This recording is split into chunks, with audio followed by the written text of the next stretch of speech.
What is up, everybody? Welcome to another Tech Talk, and this week I'd like to discuss drop-in etiquette, just because it is a question I've been being asked a lot lately, and why not chat about it here?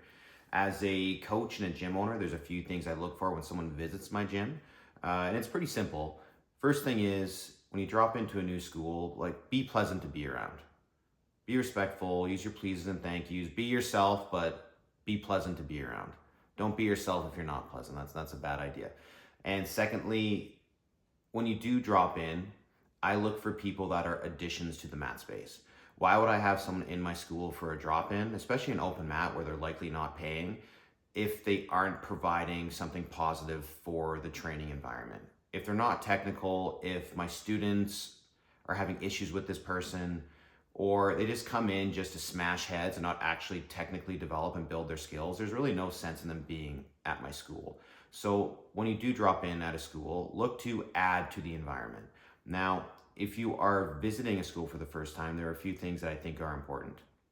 The first thing is, since you don't know the person there, you don't know the coach, you don't know the person who owns the business, you may not know many members there, always reach out ahead of time and let them know who you are, why you're in town, why you want to drop in, just so they know you're coming. When coaches are surprised when someone just pops in and says, "Hey bro, I want to do some rolls," it's not a good vibe. Always reach out ahead of time. Now, once you get on the mat, there's a few things that are important. And the first thing that you should do is just scan the environment. Understand the vibe of the school that you're visiting, and just scan the roles for the first round. You'll see who's more aggressive. You'll see who might be a competitor, who might be a hobbyist, who is more chill when they roll, and then start catering your rounds to those people since you are a visitor.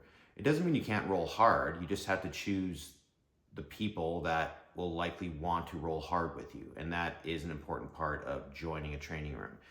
Now, something else that's important is you want to roll defensively before you start rolling overly offensively. Just because if you're a coach and you have a visitor in the gym and they're just throwing people on their heads and slamming on submissions, chances are you're not going to be invited back. You want people that are going into the training room to be a net positive for everybody who's there. So always roll defensively, not only until you get the general vibe of the school, but also to protect yourself, because you also don't know these people either. So it's important just to protect yourself and have a few defensive rolls just to feel the vibe of the place before you actually start opening up and doing real jiu-jitsu. And those are my thoughts on that, everybody. As always, thanks again for tuning in, and follow for more jiu-jitsu content.